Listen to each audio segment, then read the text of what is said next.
Permendikbudmen nomor 11 tahun 2025 tentang pemenuhan beban kerja guru. Bismillahirrahmanirrahim. Assalamualaikum warahmatullahi wabarakatuh.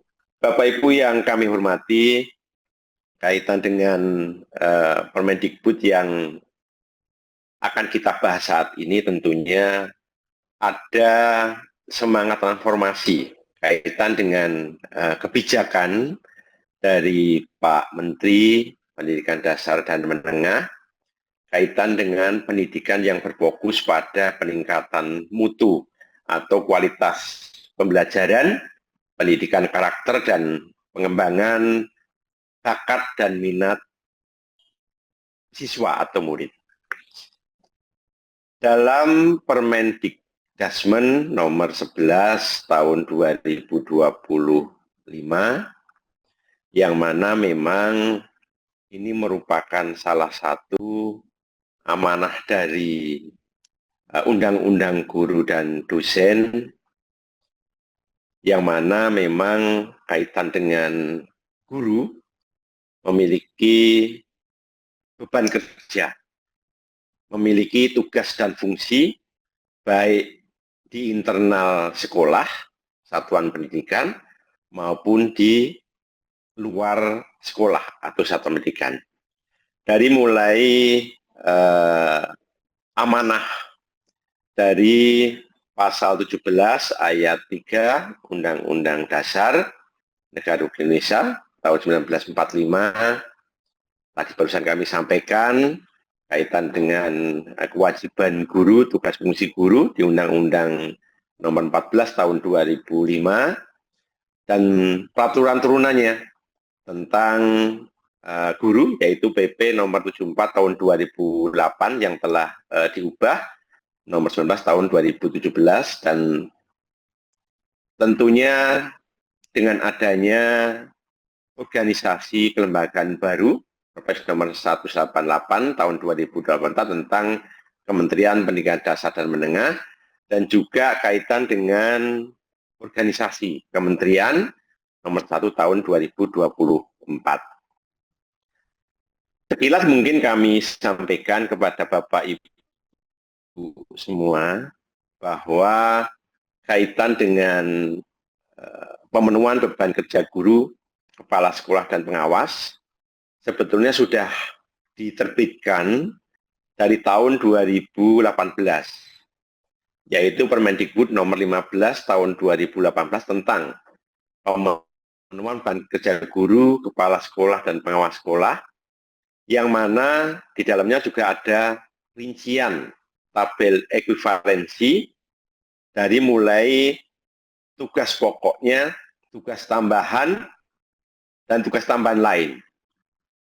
Nah, berjalannya waktu, Bapak Ibu sekalian, di tahun 2024 dengan berbagai kebijakan yang ada, baik terkait dengan kurikulum maupun juga identifikasi masukan dari lapangan kaitan dengan berbagai tugas tambahan lain, dan juga ada yang tugas tambahan lainnya yang dilaksanakan oleh Bapak Ibu guru, itu dengan kita mencoba untuk menganalisis, melakukan analisis beban kerja dari masing-masing tugas tambahan lain maupun tugas tambahan lainnya, perubahan Permendikbud nomor 15 tahun 2018, yaitu Permendikbudristek nomor 25 tahun 2024 tentang perubahan Permen 15 tahun 2018. Dan di dalam Permendikbudristek tersebut secara besaran sudah dijelaskan dan lebih rinci kembali dijelaskan dalam Keputusan Menteri nomor 495 tentang rincian ekuivalensi beban kerja. Nah, berjalannya waktu kembali dengan berbagai kebijakan saat ini, Bapak Ibu sekalian, ada beberapa arahan dari Pak Menteri maupun juga masukan dari lapangan yang sekiranya bisa kita laksanakan identifikasi, analisis dari rincian beban tugas masing-masing, sehingga Permendikbud 25 tahun 2024 ada perubahan kembali dengan beberapa penambahan tugas tambahan lainnya dan juga perubahan nomenklatur yang ada di dalam peraturan Permendikbudristek 25 tahun 2024. Jadi apa yang dulu ada di Permendikbudristek 2025 nomor 25 tahun 2024 itu hampir semuanya terboyong di dalam Permendikdasmen nomor 11 tahun 2025. Ada juga yang perubahan nomenklaturnya, kira-kira seperti itu. Nah, dan juga nantinya Bapak Ibu sekalian lebih detail kembali kaitan dengan pengaturan yang ada di Permendikdasmen nomor 11 tahun 2025 tentang pemenuhan beban kerja guru akan dirinci kembali seperti halnya dulu yang di Kepmen nomor 495 nanti akan dimasukkan atau dituang dalam keputusan menteri. Dan mungkin Bapak Ibu yang juga selama ini mengetahui bahwa dalam hal pelaksanaan tugas yang mungkin diatur dalam Undang-Undang ASN dan juga begitu turunannya bahwa ASN itu memiliki jam kerja istilahnya, beban kerja atau jam kerja efektif itu 37,5 atau 37 jam per minggu, yang mana jumlah jamnya per minggu beban kerja yang saat ini dilakukan adalah 1 jam itu 60 menit. Itu adalah jam kerja. Yang mungkin perlu dibedakan antara beban kerja dengan jam kerja. Beban kerja tentunya masuk dalam jam kerja karena setiap jabatan itu mempunyai jam kerja dan juga tugas fungsi dari masing-masing yang dibebankan kepada masing-masing jabatan. Baik itu jabatan pelaksana maupun jabatan fungsional. Nah, untuk yang di guru tentunya ada jam kerja yang memang mengikuti Undang-Undang ASN, yaitu 37,5 jam per minggu, dan juga ada beban kerja yang memang dipersyaratkan dituangkan dalam peraturan yang ada di Undang-Undang Guru dan Dosen maupun turunannya, yaitu kaitan dengan pemenuhan beban kerja yang minimal 24 jam tatap muka. Ini yang perlu kita pahamkan bersama kaitan dengan jam kerja yang memang itu merupakan hari kerja yang penuh waktu sesuai dengan pengaturan yang ada, dan juga dengan beban kita sesuai dengan tugas fungsi dari jabatan yang ada, baik itu di pelaksana maupun jabatan fungsional. Nah, untuk yang beban kerja guru, selain melaksanakan di dalam penuangan jam kerja tadi, Ibu sekalian, itu yang mungkin sudah biasa kita sebut, kita familiar dengan M5 yang mencakup terkait dengan kegiatan pokoknya. M5 tersebut yang M1 adalah merencanakan pembelajaran atau pembimbingan, M2-nya melaksanakan pembelajaran atau pembimbingan, merencanakan, melaksanakan, itu yang M2. Yang ketiga, M3 adalah menilai hasil pembelajaran atau pembimbingan. Yang M4, membimbing dan melatih murid. Yang M5, melaksanakan tugas tambahan. Nah, kaitan dengan berbagai penuangan tugas guru, baik yang ada di dalam sekolah maupun di luar sekolah, kita lebih detailkan kembali terkait dengan M4-nya, membimbing dan melatih murid, itu termasuk di dalamnya menjalankan tugas sebagai guru wali. Nah, untuk yang melaksanakan tugas tambahan, itu ada tugas tambahan guru, ada juga tugas tambahan lain guru. Nah, ini yang perlu dituangkan kembali, lebih detail kembali ke dalam peraturan menteri ini, dan juga nanti secara detail ekuivalensinya di dalam keputusan menteri.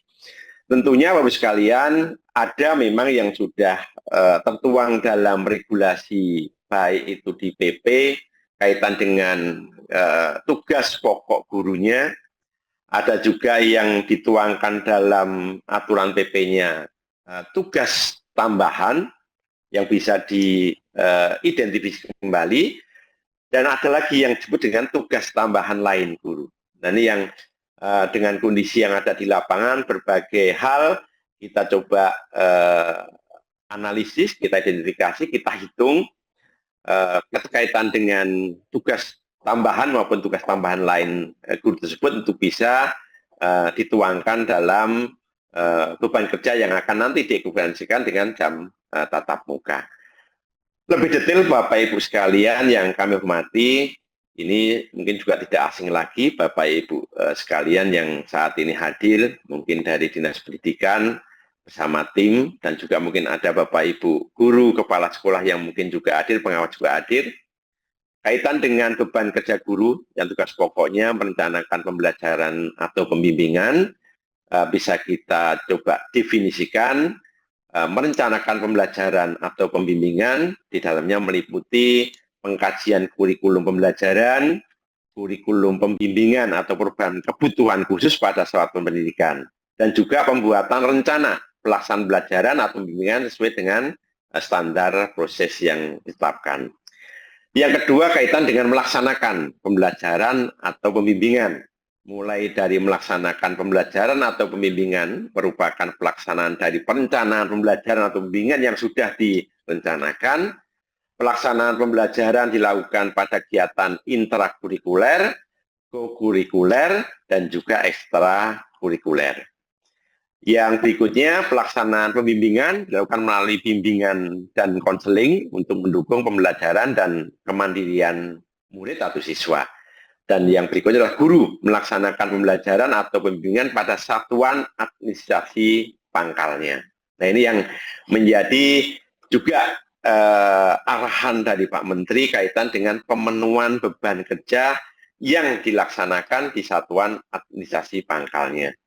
Yang berikutnya adalah guru pendidikan khusus yang ditugaskan pada unit layanan disabilitas atau ULD, dan guru ASN, aparatur sipil negara, yang direstribusikan pada satuan pendidikan yang dijalankan oleh masyarakat melaksanakan pembelajaran atau pembimbingan.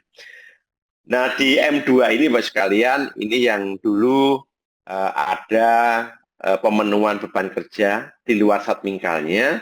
Untuk yang saat ini, itu semua dilaksanakan di satmingkalnya, kecuali ada penugasan tertentu yang memang dibutuhkan di sekolah lain yang memang belum ada atau dibutuhkan terkait dengan gurunya. Itu penugasan, saya kira seperti itu.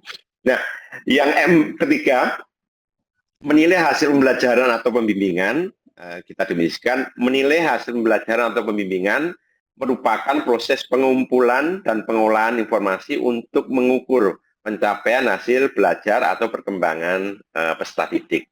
Nah, yang berikutnya kaitan dengan M4-nya, membimbing dan melatih. Ada beberapa yang perlu kita jelaskan di sini kaitan dengan membimbing dan melatih. Yang pertama, membimbing dan melatih peserta didik dilakukan pada kegiatan kokurikuler dan kegiatan ekstrakurikuler.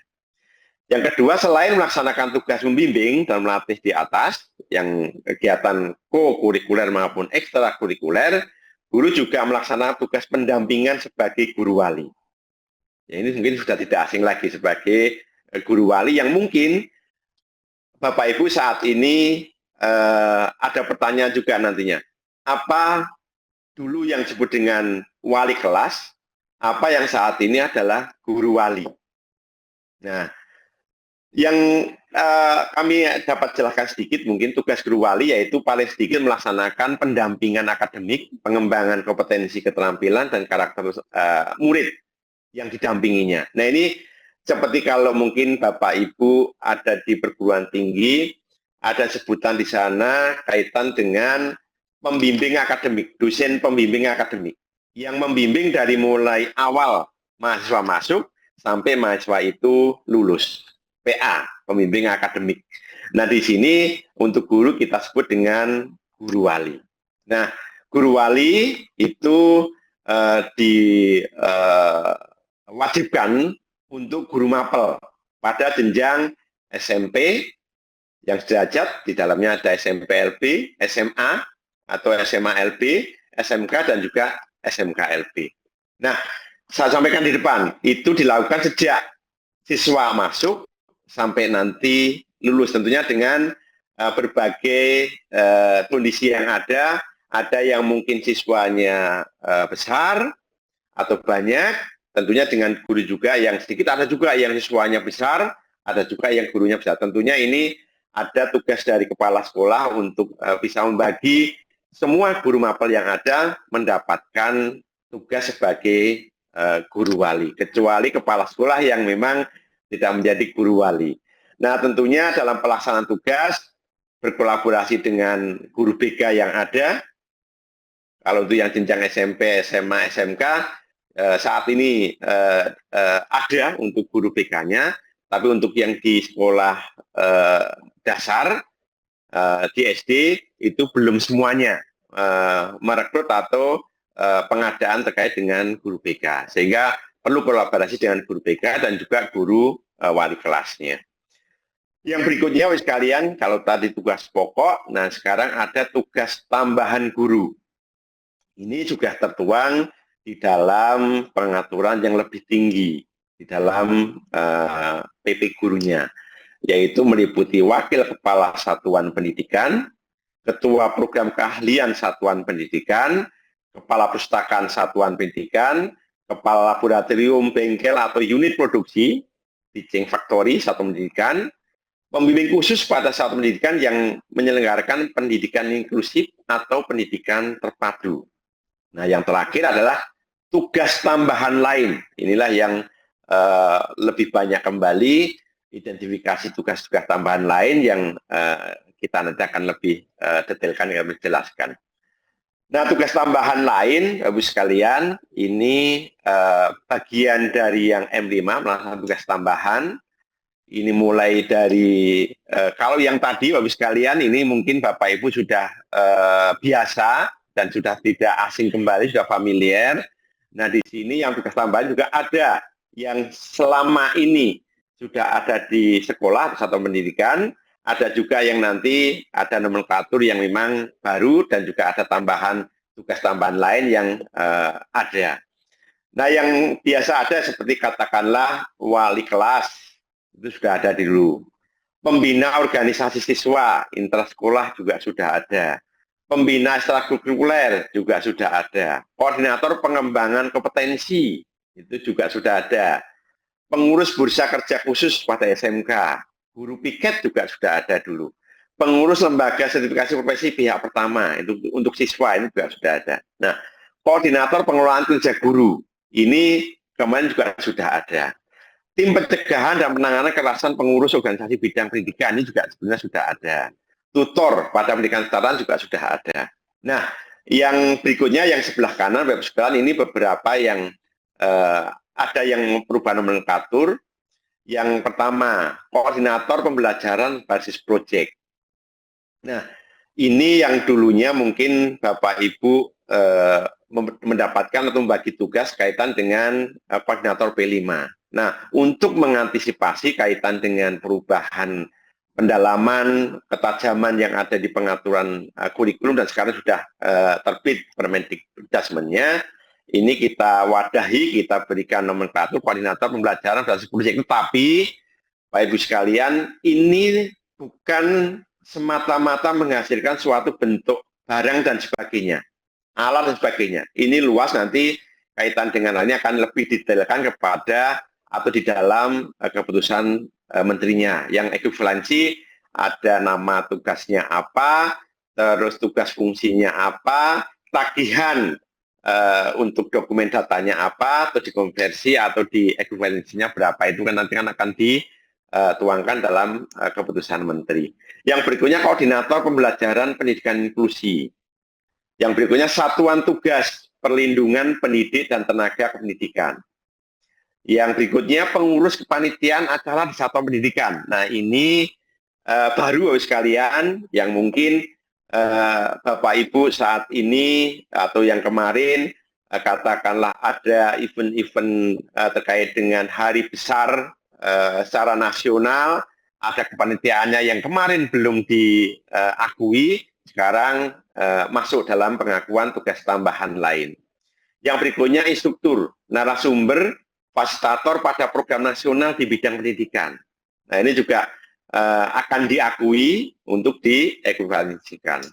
Yang berikutnya peserta pada program pengembangan kompetensi yang terstruktur yang dilaksanakan atau dilakukan pada lembaga penyelenggara pelatihan, kelompok kerja guru dalam pendidikan, komunitas pendidikan, organisasi profesi. Nah, ini peserta pun juga diakui. Tapi tentunya ada batas-batasan. Batasan seperti katakanlah, oh memang programnya terstruktur. Ini dilakukan oleh lembaga penyelenggara yang memang diberikan penugasan dan sebagainya. Itu akan lebih detail nanti di Didasmennya.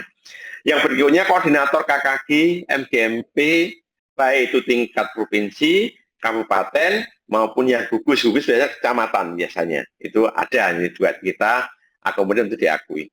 Yang berikutnya pengurus organisasi masyarakat, kemasyarakatan non-politik, dan atau pengurus organisasi pemerintahan non-struktural. Ini lebih diluaskan kembali, tapi juga ada batas-batasan, sehingga nanti akan ada tugas fungsinya apa, tagihan data dokumennya apa, dapat ekuivalensi berapa, nanti akan dijelaskan di Kemendikbudnya. Bapak sekalian yang kami hormati, nah kaitan dengan pelaksanaan pemenuhan beban kerja guru yang pada kondisi tertentu, guru dapat ditugaskan pada satuan pendidikan lain. Nah, kami sampaikan depan tadi bahwa kita berusaha sesuai dengan Pak Menteri, guru dalam memenuhi kebutuhan atau pemenuhan beban kerja guru yang tatap muka minimal 24 jam itu dipenuhi di dalam satuan pendidikan atau satmingkalnya. Baik yang memang tugas pokok, tugas tambahan maupun tugas tambahan lainnya. Nah, jika memang dibutuhkan oleh satuan pendidikan lain, oleh dinas nanti akan diberikan penugasan tentunya. Nah, kondisi tertentu ini merupakan kondisi satuan pendidikan yang memang membutuhkan guru mata pelajaran tertentu atau mungkin keahlian tertentu yang dibutuhkan di sana. Itu bisa guru ditugaskan oleh Pemdanya, dalamnya adalah dinas pendidikannya, baik itu kabupaten kota maupun provinsi. Nah, Bapak sekalian yang kami hormati, untuk lebih sedikit kami sampaikan terkait dengan perolehan ekuivalensinya secara detail yang kami sampaikan lagi untuk tugas fungsinya apa saja, dokumennya apa saja itu nanti ada di Kemendikbud. Nah, ini secara besaran kami sampaikan dulu kaitan dengan ekuivalensi atau pengakuan atau perhitungan untuk beban kerja tatap mukanya. Nah, yang Bapak Ibu sekalian, M2 tadi kaitan dengan pelaksanaan tugas untuk pembelajaran dan pembimbingan. Dipenuhi paling sedikit 24 jam tatap muka per minggu dan paling banyak 40 jam tatap muka per minggu.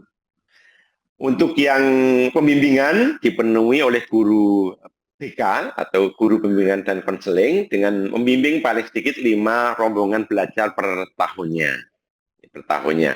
Mungkin juga ada pelaksanaan di dalam tugas, dalam perhitungan, juga ada penugasan yang per semesternya.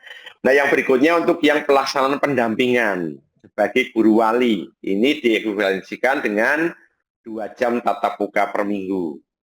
Yang M5, yang tugas tambahan banyak tadi, tugas tambahan wakil kepala sekolah, kepala program keahlian, kepala lab, kepala perpustakaan dikualifikasikan dengan 12 jam tatap muka per minggu. Bagi guru mata pelajaran atau guru pembimbingan terhadap 3 rombongan belajar per tahun bagi guru bimbingan dan konseling untuk pemenuhan beban kerja dalam melaksanakan pelajaran atau pembimbingan. Nah, tugas tambahan sebagai guru pembimbing khusus, Bapak sekalian, itu diekuivalensikan dengan 6 jam tatap muka per minggu bagi guru pembimbing khusus yang pemenuhan beban kerja dalam pelaksanaan pembelajaran. Ini sebenarnya dari awal sudah ada, kecuali yang guru wali. Nah, yang tugas tambahan lain, yang M15, Bapak sekalian, tugas tambahan lain diekuivalensikan secara kumulatif paling banyak 6 jam tatap muka per minggu. Itu juga sebenarnya sama dengan yang pengaturan yang sebelumnya. Nah, pelaksanaan 2 atau lebih tugas tambahan lain oleh guru bimbingan dan konseling dapat diekuivalensikan dengan pelaksanaan pembimbingan terhadap satu rombongan belajar per tahunnya. Ini ekuivalensi untuk tugas tambahan lain yang dilaksanakan oleh guru BK. Yang berikutnya, untuk yang tugas tambahan lain yang tidak dapat diekuivalensikan dengan pelaksanaan pembelajaran, itu kan memang sudah ada ekuivalensi yang pokok yang ada di PPW sekalian. Guru yang mendapat tugas tambahan sebagai wakil kepala sekolah. Ada kepala program keahlian, ada kepala perpustakaan, ada kepala lab, ada kepala bengkel.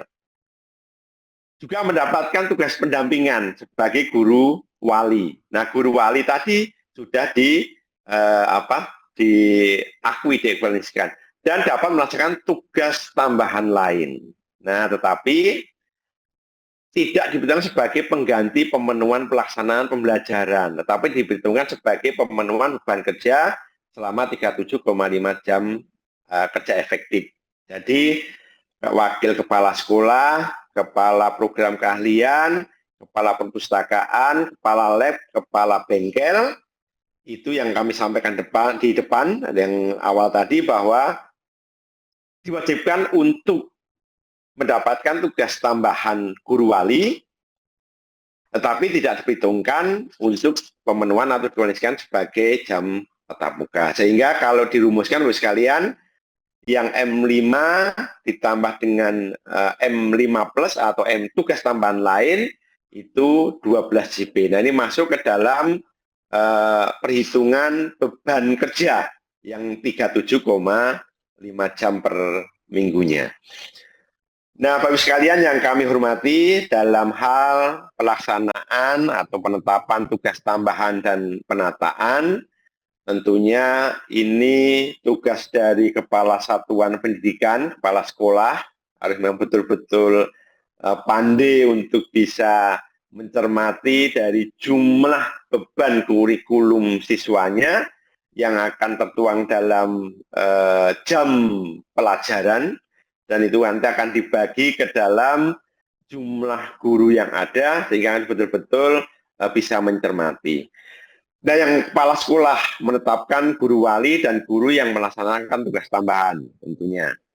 Penetapan guru wali dilaksanakan dengan mempertimbangkan jumlah peserta didik dibagi dengan jumlah guru yang tersedia pada sekolah tersebut, kecuali kepala sekolah atau kepala satuan pendidikan. Yang berikutnya, penetapan guru yang melaksanakan tugas tambahan dilaksanakan dengan mempertimbangkan perhitungan kebutuhan guru berdasarkan struktur kurikulum dan jumlah rombongan belajar sesuai dengan ketentuan peraturan perundang-undangan. Setelah dilakukan seperti itu, apabila setelah dilakukan penetapan tugas tambahan, masih terdapat guru yang tidak dapat memenuhi pelaksanaan pembelajaran atau pembimbingan, atau terdapat kekurangan guru, maka kepala sekolah wajib hukumnya melaporkan kepada Dinas Pendidikan sesuai dengan kewenangannya, baik kabupaten, kota, maupun provinsi.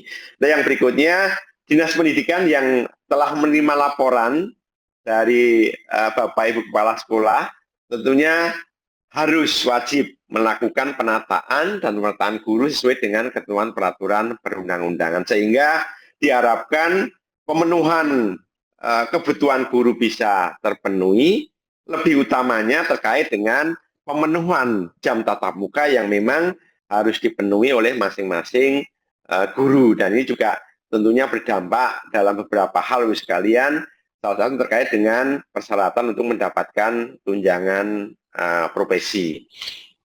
Nah, tadi ada guru yang memang dibutuhkan di sekolah lain dalam hal penugasan. Nah, ini adalah guru yang dapat diberi tugas kedinasan atau penugasan terkait dengan tugas dan kewenangannya di bidang pendidikan oleh kepala dinas, kepala sekolah, atau ketua yayasan. Dalam ini adalah yang memang sekolah yang dijalankan oleh masyarakat. Nah, tugas kedinasan atau penugasan di bidang pendidikan diakui sebagai bagian dari pemenuhan beban kerja 37 jam atau 37,5 jam kerja dalam 1 minggu. Nah, tugas-tugas tentunya ada beberapa hal yang mungkin bisa diidentifikasi. Contoh seperti rapat dan sebagainya itu bisa diberikan penugasan oleh kepala dinas, kepala sekolah maupun ketua yayasan. Yang berikutnya kaitan dengan pengecualian. Mungkin ada beberapa sekolah di daerah-daerah tertentu atau mungkin sekolah-sekolah yang memang kondisi tertentu sehingga dalam hal pemenuhan beban kerja ini kepala sekolah yang ada membaginya seperti apa dan pengecualian seperti apa. Nah, ada beberapa bagi sekalian yang bisa kami sampaikan. Dalam hal pemenuhan paling sedikit 24 jam tatap muka per minggu dalam pelaksanaan tugas pembelajaran dapat dikecualikan bagi yang pertama. Ini yang pokok, tugas pokok artinya. Guru yang tidak dapat memenuhi ketentuan minimal 24 jam tatap muka per minggu berdasarkan struktur kurikulum. Nah, dimungkinkan di dalam beban kerja siswa yang tertuang dalam kurikulum ada jam per minggunya itu memang kecil. Nah, sehingga guru yang ada tentunya dengan jumlah rombel yang ada belum bisa memenuhi kaitan dengan minimal 24 jam tatap muka. Nah, yang berikutnya, guru yang secara pembagian perhitungan beban kerja tidak dapat memenuhi ketentuan 24 jam tatap muka, namun jumlah guru sudah sesuai dengan kebutuhan perhitungan. Jadi, dalam satu sekolah dengan bidang tertentu atau mata tertentu, sesuai dengan perhitungan gurunya, itu sudah sesuai. Tapi setelah dibagi beban kerja yang ada guru terakhir istilahnya, yang mendapat bagian terakhir, itu tidak terpenuhi minimal 24 jam tatap mukanya. Nah, ini dikecualikan bagi guru yang tersebut. Nah, yang ketiga, guru pendidikan khusus dan guru pendidikan layanan khusus. Ini dikecualikan. Yang keempat, guru pada sekolah Indonesia Luar Negeri atau SCLN. Nah, ini pengecualian kaitan dengan minimal 24 jam tatap muka untuk yang pelaksanaan pembelajaran. Nah, untuk yang guru BK, kaitan dengan tugas pelaksanaan pembimbingan yang dipersyaratkan minimal 5 rombongan belajar, dikecualikan yaitu sekalian pemenuhan pelaksanaan pembimbingan paling sedikit terhadap 5 rombongan belajar per tahun. Dalam pelaksanaan bimbingan oleh guru BK dapat dikecualikan dalam hal jumlah rombongan belajar dalam satuan pendidikan kurang dari 5 rombongan belajar. Ini ada dan juga banyak sekalian, contoh seperti jenjang SMA atau jenjang SMA, SMK yang mungkin hanya masing-masing kelasnya itu satu rombel, nah itu sudah dikecualikan untuk pemenuhan beban kerja guru BK-nya. Yang berikutnya, Bapak Ibu sekalian, di dalam Permendikbud 11 tahun 2025, itu juga kita tuangkan kaitan dengan pengembangan kompetensi gurunya, kepala sekolah maupun guru-guru yang ada, bahwa guru melaksanakan kegiatan pengembangan kompetensi untuk pengembangan kapasitasnya, yang memang berbagai intervensi, berbagai kebijakan bahwa semua guru memang harus terus melaksanakan pengembangan kompetensi untuk memenuhi berbagai kompetensi yang dibesarkan baik profesional, pedagogiknya, sosiokulturalnya atau sosialnya maupun kepribadiannya, dan juga terkait dengan intervensinya. Nah, yang berikutnya, kegiatan pengembangan kompetensi dapat dilaksanakan di luar maupun di dalam satuan administrasi pangkal sesuai dengan ketentuan peraturan perundang-undangan. Jadi, yang dalam hal kebijakan yang sebelum maupun saat ini, Bapak sekalian, ada komunitas belajar di satuan pendidikan. Ada komunitas yang di luar satuan pendidikan yang tadi disebutkan, ada gugus, ada kelompok kerja musyawarah, baik KKG, MGMP. Kalau untuk yang kepala sekolah ada KKS, ada MKPS, dan sebagainya. Nah, ini yang kaitan dengan pengembangan wadah dalam hal pengembangan kompetensi. Yang berikutnya, untuk mewadahi kaitan dengan hal-hal yang sebelumnya diatur maupun yang saat ini baru, tentunya ada ketentuan peralihan, Bapak sekalian. Nah, pada saat peraturan menteri ini berlaku, pengawas sekolah tetap melaksanakan pemenuhan beban kerja sesuai dengan Permendikbud nomor 15 tahun 2018, Ju Permendikbudristek nomor 25 tahun 2024 sampai dengan disesuaikan status menjadi guru sesuai dengan ketentuan peraturan perundang-undangan. Ini kenapa kok tertuang seperti ini? Karena memang regulasi yang saat ini berjalan atau positif sesuai dengan Permen PAN RB 21 2024 kaitan dengan jabatan fungsional guru. Nah, ini sementara kita tuangkan seperti ini supaya Bapak Ibu pengawas sekolah tetap mendapatkan tunjangan profesinya, karena memang pengawas sekolah berasal dari guru. Nah, seandainya nanti ada perubahan kaitan dengan jabatan fungsional guru yang di Permen PAN 21 2024 tentunya akan kita sesuaikan kembali supaya kondisi yang ada tetap mendapatkan hak masing-masing, baik itu guru, kepala sekolah, pengawas maupun yang lainnya. Nah, yang berikutnya kaitan dengan Permendikbud nomor 15 tahun 2018 dan juga perubahan Permendikbudristek nomor 25 tahun 2024 dengan adanya Permen Didasmen 11 2025 ini dicabut dan akan tidak berlaku.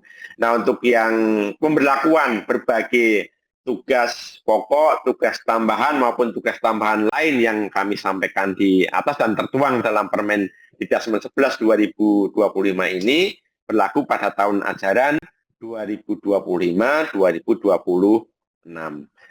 Nah, itu mungkin Bapak Ibu sekalian yang mungkin bisa kami sampaikan secara garis besar. Dan kalau mau dilihat dengan rancangan untuk yang berikutnya mungkin bisa dilihat kaitan dengan yang mungkin ini adalah gambaran kaitan dengan perolehan maupun jumlah dan jangka waktunya. Ini nanti akan lebih detail kembali tertuang dalam keputusan Menteri untuk Indonesia yang lebih detail kembali. Mungkin sekilas kami sampaikan sekalian sebagai gambaran. Tadi sampaikan wali kelas, ekuivalensinya 2 jam, dan jumlah jam waktunya satu guru mengampu satu kelas, paling sedikit dalam 1 tahun ajaran. Pembina OSIS, itu satu guru dalam satuan pendidikan, paling singkat 1 tahun ajaran, itu 2 jam. Pembina sekuler, itu satu guru untuk satu kegiatan ekstrakurikuler tertentu, paling singkat 1 tahun ajaran. Terus yang kedua, eskul. Ekstrakurikuler tertentu dilaksanakan paling sedikit satu kegiatan dalam 1 minggu dengan murid atau jumlah peserta paling sedikit 20 peserta atau 20 murid dalam satu kegiatan ekstrakurikuler diakui 2 jam tatap muka. Koordinator pengembangan kompetensi itu satu guru dalam satu satuan pendidikan paling sedikit 1 tahun untuk dikualifikasikan 2 jam. Pengurus bursa kerja khusus pada jenjang SMK, pengurus bursa kerja khusus terdiri dari satu ketua, ini kan kepengurusan ya, satu ketua. Kalau ketua dapat 2 jam ekuivalensinya.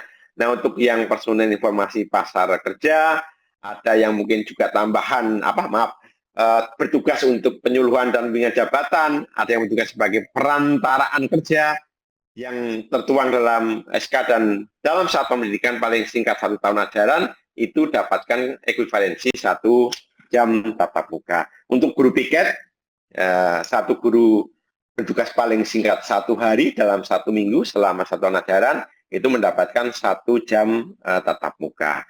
Untuk pengurus LSP yang pihak pertama ada ketua itu mendapatkan ekuivalensi 2, untuk kepala bagian sertifikasi, kepala bagian manajemen mutu, kepala bagian administrasi masing-masing 1-1 itu mendapatkan 1 jam ekuivalensinya. Untuk koordinator pengelolaan kinerja guru itu ada koordinatornya, satu guru dalam satu satuan pendidikan paling singkat 1 tahun, dan dalam hal jumlah guru berjumlah kurang dari 10 orang, maka pengelolaan kinerja dilakukan oleh guru yang diberikan penugasan sebagai kepala satuan pendidikan atau kepala sekolah. Itu diakui sebagai 2 jam. Nah, untuk yang koordinator pembelajaran berbasis proyek, ini satu guru menjadi guru wali, menjadi koordinator pembelajaran berbasis proyek 1 sampai dengan 3 rombongan pembelajaran paling singkat 1 tahun diakui 2 jam untuk 1 rombongan pembelajaran yang berbasis proyek. Nah, untuk yang koordinator pembelajaran pendidikan inklusi, ini 1 guru dalam satu pendidikan paling singkat 1 tahun ajaran penugasannya telah mengikuti program pelatihan tingkat lanjut itu diakui 2 jam tatap muka. Nah, untuk yang ketua tim pencegahan penanganan kekerasan atau satuan tugas perlindungan PTK, pendidikan dan pendidikan, itu 1 guru untuk satu pendidikan paling sedikit 1 tahun ajaran, ada ketentuan jumlah keanggotaan TPPK berdasarkan jumlah murid yang ada, Ibu sekalian. Untuk koordinatornya diberikan ekuivalensi 2 jam, untuk timnya masing-masing diberikan 1 jam. Nah, untuk pengurus kepanitiaan acara di satu pendidikan, ini pengurus juga. Ada 1 guru dalam 1 jabatan paling singkat 1 bulan, event tertentu, menjabat sebagai ketua, sekretaris, atau bendahara dalam event tertentu, hari-hari besar yang ada, itu diberikan 1 jam tatap muka. Untuk pengurus organisasi bidang pendidikan, ini ada yang tingkatnya nasional, ada yang tingkatnya provinsi, ada yang tingkatnya kabupaten kota.